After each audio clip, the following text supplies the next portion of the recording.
I exposed my sister-in-law's affair, and my husband turned against me to protect her. 3 years later, betrayal and karma left him broke, alone, and devastated. Please be patient with me as this will be a lengthy journey. 10 years ago, I, a 37-year-old woman, married my now ex-husband Liam, a 42-year-old man. I did have some problems with his family, but overall, our marriage was good. However, it was nothing I couldn't overlook or put up with, so our relationship was good. His family members were quite close to one another. His older sister Emily, who is now 46 years old, was married to my former brother-in-law Jonathan, who is now 48 years old. Emily was a stay-at-home mother to her 2 children with Jonathan. Liam just showered the children with affection because they were his favorite. I really loved them, and they were excellent kids. It was cool because I was the fun aunt between Liam and me. Liam and I experienced some financial difficulties about 5 years ago. I took time off work to attend to my emotional well-being. There were no rules or schedules in my last job, and it was incredibly poisonous. My supervisors and managers were as unsupportive as they could be, and I was expected to be at their whim all the time. I chose to take a break from work because I was in a terrible mental state at the time. I talked to Liam about it all, and he encouraged me to pursue it and helped me make the choice. For personal expenses, we have always kept our finances apart. For everything we do jointly, including grocery, housework, date evenings, etc., we have a shared account. Our incomes are reflected in this joint account. Even though we were both contributing the same percentage of our income to the joint account, his actual contribution was more because he earned more than I did. Only after thoroughly examining my finances did I determine that I was in a position to take this break.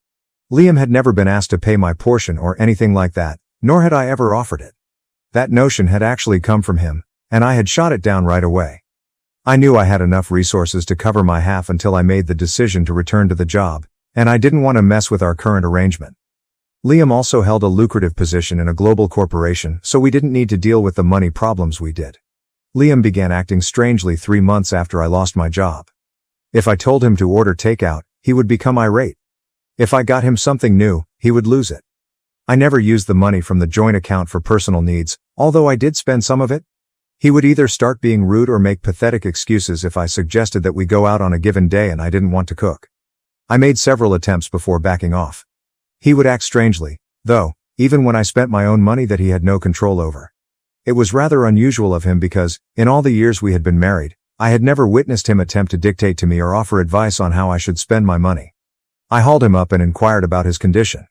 After first trying to dismiss it, he told me that he had gambled away nearly all of our savings, leaving us with very little. He was in charge of our money, and I put my trust in him as well. I trusted him with the money, so I never looked at my account, and this was the first time it had ever happened. That's precisely why I believed he was kidding at first, but I was completely taken aback when I realized how serious his eyes were. Since this break was meant to be for me and he had gambled away my entire life's worth of money, I wanted to leave him right then and there. All of a sudden, I was faced with the threat of reorganizing our affairs. Our financial situation was far worse than he had depicted it when I looked at it. Our house was about to be repossessed, and we were literally bankrupt. I rushed to get him into therapy and began applying to places. Fortunately, I received a job offer with fantastic benefits within 3 days. I was confident that I could gradually restore our fortune and get us out of this predicament. I was still upset with him for such a betrayal of my trust, but I had too much to do and too much going on to waste time on him. I kept asking him to speak with Jonathan for assistance throughout this period. He's extremely wealthy, but Liam refused to accept it. I had no idea what his foolish arrangement was, but I was certain that I would not let him fail because he was unable to approach his own brother-in-law for assistance. Jonathan helped us out right away once I called him and explained the scenario. Liam began arguing with me instead of expressing gratitude, claiming that I devalued him as the family's head of household in front of his own brother-in-law. He only cared about his foolish ego and the facade he had put up in front of the world, even at such a pivotal moment in our lives when we were essentially starting over. This was the turning point for me. I was angry with him. The plans we had set for our family had been totally derailed, and he had wrecked not only the results of his own work but also mine. I informed him that, particularly after we had made the decision to try for a child, he had emasculated himself by demonstrating no regard for our family or our future. I informed him that he had ruined all we had fought so hard for with a series of foolish choices. Additionally, I drew a line stating that if he did not get his act together, I would not be having a child. Instead of being appreciative that I had managed to get us out of this issue, with Jonathan's assistance, he became angry with me for being a domineering wife. Over the next year and a half, we gradually made money for ourselves while paying Jonathan back in full. He helped us get out of a mess that had nothing to do with him, and for that I will always be thankful. But Liam was still upset that I had enlisted Jonathan's assistance since he didn't want the rest of the family to realize how bad things were for us. Fortunately, Jonathan had said nothing to anyone, not even Emily. Since then, things had been weird between Liam and me, but I knew I wanted things to improve between us. If not right now, then at some point. I no longer respect him as a person though, because of anything else that happened. After getting back on our feet, things started to improve. But I could feel tension between Jonathan and Emily at family gatherings. Even though I knew it was none of my business, I was frightened and worried about Jonathan in particular. I told Liam how I felt and asked him whether he had noticed the difference as well or if I was the only one. He claimed that nothing was wrong and that I was just overanalyzing the situation. But 2 days later, Emily was acting really strangely when I went to her house to give some tarts for the kids, who adore my tarts. She was clearly pressed for time and wanted me out of there as soon as possible. I lingered in my car to see what she was up to as I left the house since I sensed something was wrong. Whether you think I'm creepy or not, I had a gut feeling that something was wrong and that I needed to help. I watch as a man emerges from the house, and Emily is escorting him out. If she had acted in a less culpable manner, I wouldn't have suspected anything right away. The man was slouching and wearing a cap over his head. He clearly didn't want anyone to know who he was. I quickly realized that she was cheating on Jonathan after seeing their body language. Her rudeness and lack of gratitude horrified and sickened me. A part of me wanted to approach her right away, but I was too afraid of how she would respond and wasn't even sure whether it was the right thing to do. I made the decision to tell Liam what I observed as soon as I got home. I thought he would be shocked, angry, disgusted, or perhaps even incredulous, but what he said next was completely unexpected. Liam performed the complete opposite of what I had anticipated. After a few period of silence, he inquired as to whether I had told anyone else. He let out a breath of relief as I told him no. He advised me to keep what I witnessed to myself and never share it with anyone. An understatement would be to say that I was taken aback. I informed him that if he believed that I would remain silent while Jonathan suffered in a marriage with an unfaithful woman, he had gone insane. He claimed that we had no way of knowing if they were having an affair and that their marriage might be open. He and I knew Jonathan well enough to know that he would never consent to such a deal, I informed him. I informed him, though, that even if he had, we still needed to talk to him to make sure she wasn't cheating on him. Even if Emily was up to something shady, I knew she would come up with something on the spot and redeem herself, so I was determined that we speak to Jonathan first and then Emily.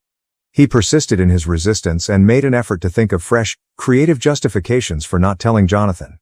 I don't need to get involved in someone's personal drama, he remarked. He went on to say that neither of us knew what was going on in their relationship, thus it shouldn't be my problem. To tell the truth, I gave in a few times and considered speaking with Emily first. It was obvious to my logical mind that something was amiss and that I had to intervene to save the man who had saved my family. But my emotional side, the one Liam was totally controlling, was inclined to believe all of his ridiculous defenses and explanations for his beloved sister's actions. After a protracted internal struggle, I ultimately came to the conclusion that I could no longer handle this and that I had to act morally, even if it meant paying a price. However, I wanted to inform Liam that I would be sharing the information before telling Jonathan. It would be an understatement to say that he went completely insane. That day, we got into the largest argument of our lives, and he simply refused to listen to me. Compared to the fights we had during his whole gambling period, this one was considerably worse. He insisted that I had no right to meddle in and destroy his sister's life. I told him that I was concerned about his attitude about infidelity and his ferocious defense of his sister, and I wondered how he would respond if I cheated. I refused to listen to him when he claimed that he would not have wanted anyone else to come and inform him about his own wife. I couldn't get the suspicion that he was attempting to justify his own infidelity by defending Emily's infidelity so strongly. His response alone gave me the impression that he was cheating. That seed was sown even though I had no evidence and no other reason to be even slightly skeptical. I wanted to have a confrontation with Emily present when I drove over to Jonathan's place, but she wasn't there. He started crying in front of me after I told him everything. He claimed to have had suspicions about her adultery, but to have no evidence or anything to say because he couldn't simply accuse her based on his gut feeling. I have nothing substantial either, I told him. A man had just left the house a few minutes after I had just seen her in a very agitated state. I informed him that, rationally, it might have been a coworker, a friend, or anybody else, but my intuition told me otherwise. That was all. He thanked me for telling him. There was no update on what was going on for the next few weeks. Although Liam and I were engaged in a kind of Cold War, I don't believe he informed Jonathan or Emily that I had found out about the affair. But one day Jonathan revealed the shocking news that he and Emily were divorcing. My ex-mother-in-law and ex-father-in-law were shocked by this because no one had predicted it would occur. At least in the perspective of others, they had always been the couple who were deeply in love and led a picture-perfect life. For this reason, everyone was taken aback. Aside from me, of course. Jonathan remained a real gentleman and never told anyone why he had chosen to break up with Emily, only that there was nothing more that could be done to save the relationship. Emily was glum and appeared to have been crying. Emily returned to my place a few days later and was yelling at me with all of her might. I realized then that I was the one who had told Jonathan, as Liam had informed her. She swore at me and said things that, even in private, I can't say again. Throughout it all, I remained composed and informed her that she was to blame for this and that it would not be resolved by placing the blame on me. Because she made the decision to cheat, she was the one who had to deal with the fallout from her decision. By that time, Liam and I had entirely ceased communicating. I had to endure the mental burden of living in the same home as him every single day. Over time, Emily and Liam began to turn the rest of the family against me. Emily made sure her children didn't see me. Liam informed his mother that they were splitting up because I was the one who had been feeding Jonathan stories about poor Emily. Overnight, I became the villain, and everyone was too preoccupied with avoiding me to see who the true issue was. One day, I finally had enough and lost my temper. Since his gambling was exposed, Liam and I had been having problems. With all of this turmoil, I knew I wanted to get a divorce from him and that there was nothing he could ever do to earn my respect again. Living with a gambler and someone who could justify cheating was not anything I could imagine. He was acting like a remorseful man, and I must admit that I was secretly afraid he was also cheating on me. However, I had already mentally checked out of the marriage at that point, so I wouldn't have been too concerned if he had been having an affair. This strengthened my resolve to file for divorce. I gathered the entire family over the phone and explained the true cause for Emily and Jonathan's divorce. Liam was ready to stand up for his sister no matter what, so I told him that I had seen her with a stranger. When I told Jonathan about the affair, the brother-sister pair began publicly disparaging me since nothing I said made sense to him. I also informed them that I was tired of receiving this treatment from them because they had treated me poorly during the entire ordeal. I was shocked to learn that even my ex-father-in-law and ex-mother-in-law began to defend their kids. At this point, I realized beyond a reasonable doubt that this family was totally insane and that I was entirely correct to leave them for the benefit of my mental health. There was utter silence in the house when I made the public announcement that I would also be filing for divorce. It appeared as though someone had smacked Liam's head with a lamp. I can't even begin to express how pleased I was to see him with eyes the size of balls. I was adamant about seeing this through, so I also told him that because his family was so close-knit, he had to leave my place within 2 weeks. He repeatedly apologized and said that we could resolve this, but his tone completely changed. To be honest, I didn't want to, but we could. He made an effort to change his ways. As though I wasn't paying enough attention, he made an effort to plan date nights and schedule spa treatments. He was unaware of how serious the situation was. I didn't like the man he was, so I had to sit him down and tell him I was leaving. He couldn't alter that aspect of me, and my decision to break up with him was final. It was difficult for him to accept, but he had to. He eventually left the house, and our divorce was formalized shortly after, coinciding with Jonathan and Emily's divorce. I sold my house in a matter of months and relocated to a different location in search of a better employment opportunity. 3 years ago, I moved to my current state and work. Since then, I haven't communicated with any family members. I do occasionally speak with Jonathan, but that's about it.